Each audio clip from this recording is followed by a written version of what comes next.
Jean-Christophe, vous souhaitiez avant tout préciser à quel titre vous intervenez.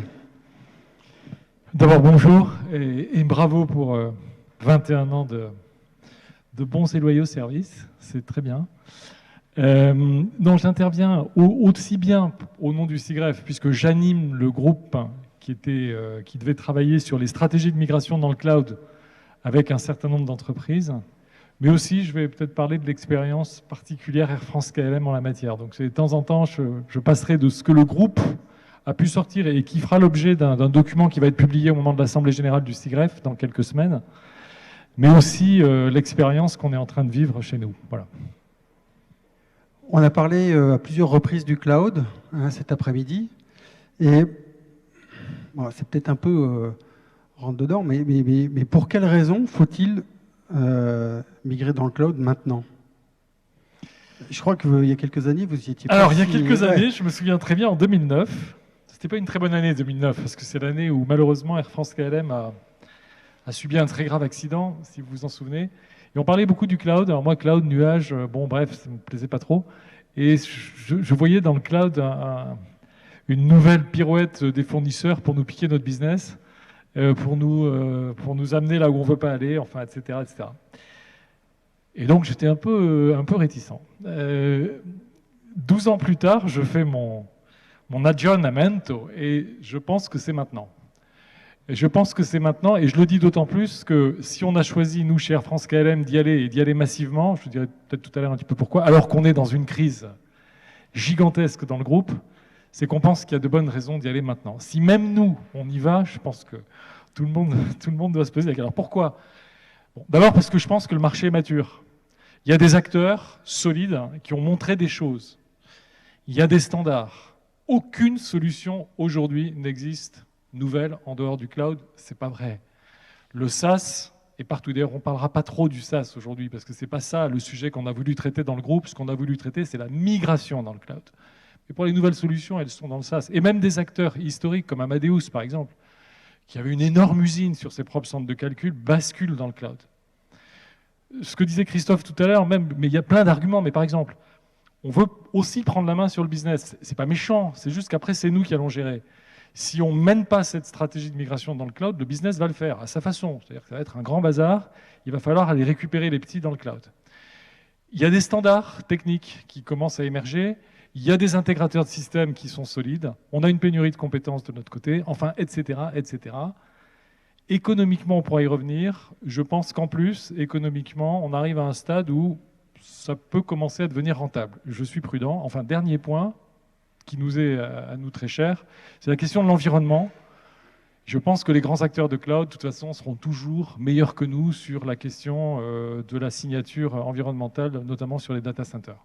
Donc voilà, il y a une longue liste de points qui, de mon point de vue, font que c'est maintenant. Peut-être aussi la crise du Covid a incité certaines entreprises à vraiment faire des choix un peu drastiques. Et aussi, la crise du Covid a montré que le cloud, ça marche, même en situation critique, avec des applications qu'on a utilisées tous les jours pendant des mois. Voilà. Ok, c'est maintenant, mais pourquoi faut-il y aller alors dans le cloud? Alors, parmi les critères, en tout cas pour nous qui étaient importants, je vais en citer quelques-uns. Le time to market, donc vraiment le besoin d'aller au plus vite, répondre aux besoins du business, d'innover plus vite. La volonté de réduire drastiquement le coût de la dette technique, ce qu'on appelle chez nous le life cycle management, donc la gestion du cycle de vie des composants, qui se multiplie. Je pense que ça a été évoqué cet après-midi, je n'étais pas là, mais j'ai compris que ça avait été évoqué. La dette technique, au fond, un moyen de la solutionner, c'est quand même aussi d'accepter d'aller dans le cloud. Je pense qu'il y a une vraie attente des business, des métiers, sur la capacité à produire des solutions dont ils ont entendu parler et qui sont elles-mêmes sur le cloud. Il y a aussi, parfois, et malheureusement, enfin malheureusement ou pas, mais enfin en tout cas, dans certaines situations, on n'a pas le choix. On a des fournisseurs qui nous disent, de toute façon, demain, moi, je n'aurai ma solution que dans le cloud. Ensuite, on peut avoir localement, et c'est notre cas, un certain nombre de contraintes. On a fait un plan de départ volontaire, il y a eu beaucoup de départs partout, notamment à l'informatique, il y a 300 personnes qui sont parties. Donc on a des contraintes de ressources. C'est le moment pour nous de basculer une partie de la charge de travail dans le cloud et de se faire aider dans la transition. On a parlé d'attractivité des talents. Bon, aujourd'hui, c'est sûr qu'une IT qui n'est pas dans le cloud, elle est moins attractive, il faut être clair. Et là, on a des exemples tous les jours. Enfin voilà, donc je pense qu'il y a des motivations pour les entreprises. Bon, il y a aussi des freins pour ne pas y aller. Alors, le premier frein, c'est que, en tout cas, dans une stratégie comme celle qu'on a choisie, hein, alors pour résumer, nous, on a choisi de basculer tout le parc applicatif, c'est-à-dire 1500 applications dans le cloud en 5 ans, on prend le temps, et en même temps de fermer progressivement nos les deux data centers doublés qui sont en France, plus celui qui est à Amsterdam, et de partir sur des co-located à Paris et Amsterdam. Donc il y a des freins. Bon, les freins, c'est le budget. Il faut quand même financer un truc pareil. C'est avoir le dispositif humain pour mener le programme. Hein. C'est quand même un grand programme de transformation. Et pendant ce temps, la vie continue et on continue à faire des projets. Ça peut être, dans notre cas particulier, les relations sociales, qu'il faut savoir gérer avec tact. Parce que forcément, quand il y a du changement, il y a de l'angoisse. Et ça peut représenter un frein. Et puis, bien évidemment, il y a aussi l'incertitude, qui peut être un frein. Nous avons migré 1500 applications, c'est un budget, est-ce qu'on va le respecter? À quelle vitesse on va aller? Est-ce qu'on va ennuyer le business? Voilà, donc tout ça, il faut les prendre un par un, puis essayer de les traiter. Donc j'ai bien compris qu'il faut y aller maintenant. Il n'y a plus qu'à, et comment on fait? Alors comment on fait? Bon, d'abord, je vais être très modeste. Hein, ça fait très longtemps qu'on réfléchit, nous, au cloud, qu'on a des applications dans le cloud. On en a sur Amazon, sur Azure, pas tellement sur Google. On n'est pas novice, mais ce qu'on décide de faire là, c'est quand même important. Donc je vais être modeste. On est dans la phase de départ, mais on a beaucoup réfléchi. On a passé beaucoup de temps pour faire les évaluations. D'abord, première chose, quel est le scope? Quel est le scope? Certains, parmi vous, et on était hier avec une autre entreprise, ont choisi de basculer les données, justement. Les données dans le cloud. Data Warehouse, Data Lake, les outils de navigation, de visu, les outils d'analyse. Bon, nous, ce n'est pas le choix qu'on a fait, on va le faire après. Certains, peut-être peu nombreux à mon avis encore, ont choisi de basculer leur gros ERP, par exemple SAP, dans le cloud, et d'aller prendre des chemins comme Rise. Ce n'est pas le choix qu'on a fait. Nous, on a plutôt choisi priorité, simplifier, vider les data centers, gérer la dette technique, c'est la première chose. Pour ça, il y a deux grands chantiers. Il y a un chantier autour de la prod, donc j'en parlerai un peu plus tard, une réorganisation profonde de la production, qui est un vieux métier ancien chez Air France-KLM, avec une exigence, c'est un peu comme je pense à la BNP ou à la Société Générale, une exigence de la qualité de service, tous les jours, H24, 7 sur 7, il faut que ça tourne. Bon. Eh ben, ces gens-là, dans la stratégie de migration, on va leur faire apprendre de nouveaux métiers. Temporairement, on va déporter l'activité qu'ils font aujourd'hui chez un partenaire extérieur qui va le faire pour nous. Donc on outsource temporairement une partie d'activité avant de reprendre la main sur des activités qui y ressemblent, mais qui vont être dans le cloud. Il y a un chantier de migration applicative, bien sûr. Donc là, j'en parlerai peut-être tout à l'heure. C'est un travail assez colossal. Il y a un chantier autour du réseau, hein, parce que tout ça, ça suppose aussi des évolutions assez profondes, et on va créer un network hub pour faciliter les accès vers les grands opérateurs cloud, notamment Salesforce ou les autres.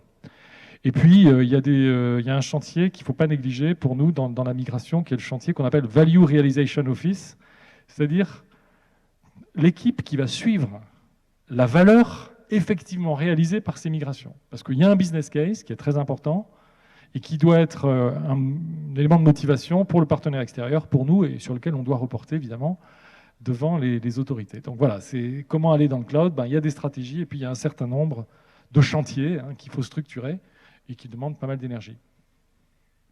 Alors il y a des grandes migrations, beaucoup d'applications, une vision peu technique, l'impression que c'est très technique, mais j'imagine bien que ça adresse un champ assez important. Et parmi tous ces champs-là, quels sont les effets collatéraux plutôt positifs d'aller dans le cloud? Alors ça, si vraiment on le fait soigneusement, d'abord, il y a un premier sujet, c'est la cartographie très soignée du parc applicatif. Parce que chaque application, ça va être un choix. Quel type de migration? Les fameux 6R ou 7R, rehost, replatform, retain, re-engineer, bref. Donc, quelle est la nature de la migration qu'on va faire? Est-ce qu'on fait la migration en fonction du cycle de vie de l'applicatif? Dans quel cloud? puisque évidemment, on est, nous, dans à la fois cloud privé et cloud public. Chaque fois que je dis cloud, c'est cloud privé et cloud public, évidemment. Qu'est-ce qu'on a à traiter donc, dans ce parc applicatif? Ça vous donne une vision de votre parc que peut-être vous n'aviez pas avant. Les data centers, ça pose la question des data centers et à un moment donné, la décision de dire est-ce qu'on va jusqu'à les fermer? Alors, ça dépend des cultures d'entreprise, mais chez nous, fermer les data centers, c'est un choc. C'est une culture très, très, très, très ancienne. On avait déjà outsourcé les mainframes chez IBM, là. Ça va nous permettre de traiter aussi ce sujet, qui est un sujet un peu endémique, qui traînait. On voyait bien que nos data centers, ils étaient très grands et qu'on en occupait de moins en moins de place. Donc on va le faire. Je l'ai dit, ça va permettre de renouveler le réseau. Ça permet aussi de faire du right sizing sur l'infrastructure tout de suite. En fait, on s'aperçoit que, en faisant ce travail d'analyse de combien on va avoir besoin de ressources dans le cloud, privé ou public, il faut déjà savoir ce qu'on a aujourd'hui, mais précisément. Et on s'aperçoit qu'on a plein de choses en trop. Donc on fait un nettoyage. Donc voilà, il y a plein d'effets collatéraux qui sont positifs et bien sûr qui viennent alimenter le business case. Vous nous avez dit que ça coûte cher, mais quelle est la performance globale attendue? Alors la performance économique, c'est ma conviction et franchement, il peut y avoir débat. Personnellement, je ne pense pas que le cloud public soit je dirais un fantastique business case tel quel dans des entreprises qui ont une longue culture de la production. Et nous, on sait très bien que le coût unitaire d'une machine virtuelle chez nous, il est vachement bas, qu'on a des équipes hyper performantes, dévouées comme jamais. Donc, au fond, le coût de la prod, il est faible. Alors, il va falloir essayer de trouver les gains ailleurs. Ça ne veut pas dire qu'il n'y en a pas. Il y en a, mais ce n'est pas suffisant pour justifier. Donc, dans les gains principaux, d'abord, réorganisation de la prod. Bon, nous, c'est clair, hein, ce projet, c'est plusieurs dizaines, peut-être même une centaine de personnes qui perdent leur job. Enfin, qui perdent le job qu'ils font aujourd'hui. On va donc recycler ailleurs, autrement, dans d'autres activités, soit à la prod, soit au développement, soit dans des fonctions plus centrales. C'est la gestion du cycle de vie. Nous, la gestion du cycle de vie des composants dans l'architecture, c'est plusieurs dizaines de millions par an. C'est un fait. Donc ça va mécaniquement baisser parce que ces composants, on les aura plus, on n'aura plus à les gérer. Ça ne veut pas dire que ça ne coûtera rien. Il y a toujours un coût de gestion du cycle de vie, mais très inférieur. On va avoir des gains, comme je le disais, sur le right sizing, de software, de licence. Sur la sécurité, c'est vrai qu'historiquement, nous, on s'est mis dans 2 centres de calcul couplés à 10 km en actif-actif temps réel, donc c'est très lourd. C'est-à-dire qu'en fait, ce n'est pas 3 centres qu'on a, c'est 6.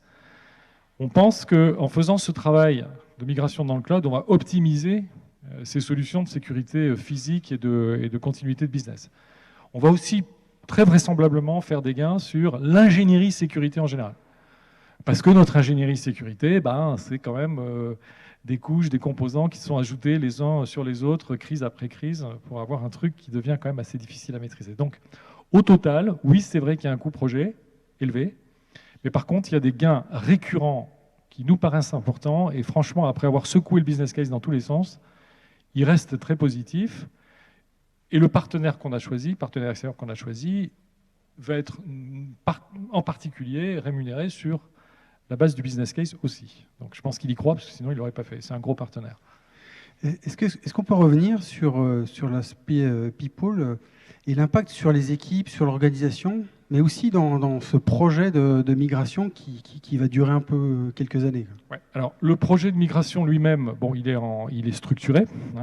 C'est un projet qui est suivi au plus haut niveau de l'informatique, avec plusieurs chantiers, un chantier migration applicative, un chantier migration de la prod, un chantier transformation, un chantier changement dans les équipes du développement, un value realization office, comme je disais tout à l'heure, un chantier run, parce qu'il y a un moment donné où on va basculer une partie du run de chez nous au cloud privé ou public, un chantier data center stratégie, puisqu'il va bien falloir les fermer, ces data centers. Donc tout ça, ça se staff, c'est un mix interne-externe. Il y a pas mal d'enthousiasme, hein. Franchement, il y a beaucoup de motivation des équipes pour aller sur le programme. La migration applicative elle-même représentant à peu près la moitié de l'effort. En parallèle, il y a une réorganisation de la prod. Bon, nous, on s'est mis, alors sûrement pas mal d'entre vous l'avaient déjà fait, mais nous non. On a réorganisé la prod par plateforme, par grande plateforme, où la responsabilité sera donnée aux équipes plateforme de A à Z. Alors qu'aujourd'hui, on était plutôt traditionnellement niveau 1, niveau 2, niveau 3, dans les escalations de problématiques de prod. Donc cette transformation horizontale-verticale nous permet aussi de faire un certain nombre de gains. Et puis, au niveau des développements, productivité des développements, j'ai oublié de le citer, pardon, dans les éléments de gain, on est certain, alors ça on en est sûr, que le basculement dans le cloud, notamment pour les équipes de prod, qui sont déjà en delivery pipeline, qui font déjà de l'agilité, etc., ou du CI/CD, mais là vraiment, en ayant la plénitude des outils dans le cloud, il va y avoir de gros gains de productivité, et donc on va en profiter aussi pour réorganiser les équipes de développement. Et moi, je suis, enfin, sûrement comme vous, je suis frappé de voir à quelle vitesse aujourd'hui, dans le cloud, les gens arrivent à développer des trucs qui, moi, me paraissaient compliqués. Enfin, je sais pas, par exemple, Gaia X, vous avez peut-être entendu parler de Gaia X, je ne sais pas si quelques-uns ont entendu parler.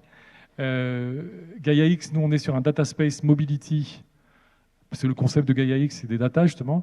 Et donc, on voulait faire un démonstrateur. Il faut faire un démonstrateur si on veut avoir l'espérance d'être financé par la communauté européenne. Les gars ont fait le démonstrateur, mais en 15 jours, en faisant travailler la SNCF, Aéroport de Paris, nous-mêmes, etc., avec des données qui sont dans le cloud et des systèmes qui sont dans le cloud. Donc on voit bien, productivité, rapidité, c'est sûr, c'est avéré, c'est vrai. Et donc maintenant, il faut y aller. Et ça suppose de la formation et de la réorganisation du travail. Vous avez cité on va dire les fournisseurs, donc des fournisseurs, de cette dépendance des hyperscalers, des sociétés de services. Alors d'abord, première chose, je ne sais pas, il y a sûrement des sociétés de services ici. Il y a un truc qui m'a frappé dans le travail qu'on a mené. Ça fait presque 1 an et demi qu'on prépare notre affaire. Hein, donc ça a eu le temps de quand même germer avant de passer définitivement devant le board. Vu les montants, c'est ce niveau-là. J'ai été frappé parce que j'ai l'impression que un petit peu, on apprend en même temps que les intégrateurs. C'est-à-dire qu'il y a des questions que nous on pose, on n'a pas la réponse immédiate. Il dit ah ouais, c'est vrai, elle est pas mal votre question. C'est bien, parce que ça veut dire qu'ils ont c'est une démarche d'humilité de la part des intégrateurs. Mais bon, c'est un truc qui m'a frappé mythe et réalité. C'est-à-dire que tout le monde dit on y est allé, c'est bon, ça marche. En fait, dans la vérité, quand on regarde les volumes qu'on a à transporter et les engagements qu'on prend, il me semble qu'il faut être quand même prudent et se faire accompagner par un intégrateur. De mon point de vue, pour un truc pareil, c'est nécessaire. Même s'il ne faut pas tout attendre de l'intégrateur, lui aussi, il est dans une courbe d'expérience. Et puis, ils ont aussi des problématiques de ressources comme nous. Sur les hyperscalers, bon, nous, on a choisi un fournisseur, on a choisi Azure. Enfin, plus exactement, on n'a pas choisi Azure, en réalité. On a surtout choisi l'intégrateur, d'abord, parce que pour nous, c'était ça le plus important, vu tout ce qu'il y avait à faire. Et les intégrateurs qu'on avait consultés venaient avec un hyperscaler privilégié. Et on a plutôt fait ce choix en se disant, de toute façon, un jour ou l'autre, on fera du vrai multi-cloud.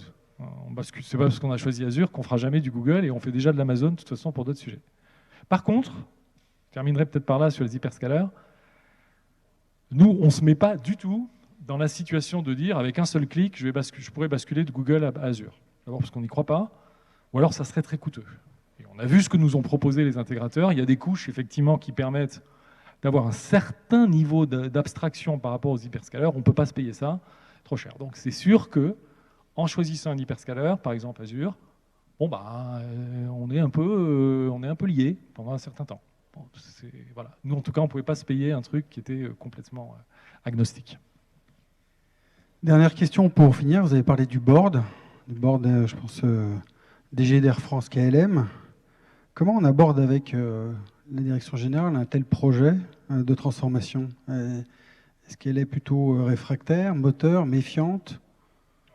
On est vraiment passé partout, hein. Depuis le Works Council ou le CSE, comme on dit aujourd'hui, comité d'entreprise, jusqu'effectivement au board proprement dit d'Air France KLM. Il m'a semblé que l'enthousiasme allait croissant plus on montait haut. Il n'y a pas que le business case. Je pense que nos directions générales et nos boards, ils sont quand même, ils ont un certain niveau d'instruction. Ils ont un peu entendu parler du cloud. Ils voient à peu près, ils en entendent parler dans d'autres entreprises. Donc pour eux, c'était no-brainer, il faut le faire. Bon, après, si vous me demandez 400 millions, on va réfléchir, mais il faut le faire. Ça n'a pas été très difficile. Jusqu'à présent, en tout cas, ça continue à pas être très difficile. Je suis passé hier matin pour le budget, première épure du budget 2022, qui ne fait qu'entériner ce qui a été déjà décidé avant. Mais j'ai rajouté quelques éléments parce qu'il manque toujours des trucs qu'on n'avait pas vus du premier coup. Bon, malgré la situation horrible d'Air France KLM, ça passe parce que je crois qu'il y a une vraie compréhension des enjeux à moyen et long terme. Moi, je pense que ces migrations sont vraiment stratégiques, au sens propre du terme. C'est-à-dire que ça va influencer la stratégie. Et je terminerai par là. Pour nous, j'ai cité Gaia X, mais pour nous, c'est aussi l'ouverture à l'écosystème. On est dans un métier qui est déjà très ouvert. On fonctionne avec toutes les airlines en permanence. Mais là, il y a plein de choses qui arrivent en face de nous, pour le cargo, pour l'industriel, pour le passage, pour les clients. Et si on n'est pas dans ce cloud, on ne va pas pouvoir le faire. Et ça, je pense que les boards et les DG, eux, ils le voient. Merci. Je vous propose d'applaudir.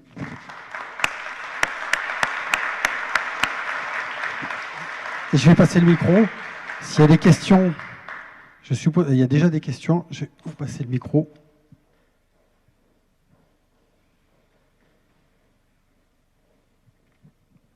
Pardon, bonjour, merci pour cette présentation stratégique. Stéphane Van Rechem, architecte d'entreprise de la Société Générale. Je vais poser une question à contre-courant. Qu'est-ce qui ne migre pas finalement? Qu'est-ce qui retain dans votre système d'information, qui ne va pas dans le cloud? Qu'est-ce qui ne va pas aller dans le cloud? C'est ça la question? Qu'est-ce qui ne va pas dans le cloud? Qu'est-ce qui ne va pas dans le cloud? C'est une très bonne question. À court terme, là, il y a deux sujets. Alors évidemment, le mainframe. Ça, la partie ZOS, je vais mettre ça. Bon. Enfin, ils appellent ça mainframe as a service. Quand même assez joli. Ça se modernise. Alors on est à Bastogne, pour ceux que ça, enfin, je pense qu'il y en a à la BNP qui connaissent. J'aime bien Bastogne parce que c'est en Belgique, une fois. C'est-à-dire que c'est à mi-chemin entre la Belgique entre la France et les Pays-Bas. Bon, donc ça, ok. Les data. Alors pour les data, donc tout ce qui est Teradata, Cloudera, puisqu'on a le revenu management tourne sur Hadoop aujourd'hui, plus tous les outils de discovery et de visu. On va sans doute aller dans le cloud, mais si on le fait, ça va être du lift and shift dans un premier temps, vraiment bête et méchant, pour vider les data centers. Et on est en train de lancer une étude pour regarder quelle solution on va choisir pour faire quelque chose de plus stratégique, mais pour les data. On aurait pu commencer par les data et pas faire les applis. C'était un choix. Bon, parfois, la nuit, quand je dors pas bien, je me dis il aurait peut-être fallu commencer par les data et faire les applis après. Bon, je sais pas, mais je pense que c'est pas du même ordre de grandeur. Donc les data, pour l'instant, c'est pas une migration structurée et architecturée dans le cloud. Et comme je l'ai dit tout à l'heure, le deuxième sujet, c'est SAP. Sur SAP, on est un assez gros consommateur. On va sûrement faire du lift and shift aussi, toujours pour les mêmes raisons. Et on va réfléchir à la bonne stratégie de migration de SAP, mais on va prendre le temps.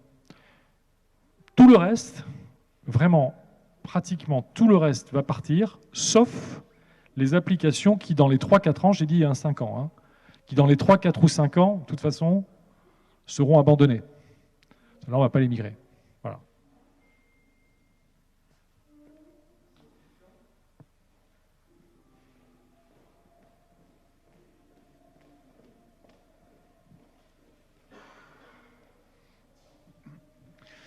Oui, Jean-Yves Salius, toujours. Je comprends vous m'entendez là, ça va?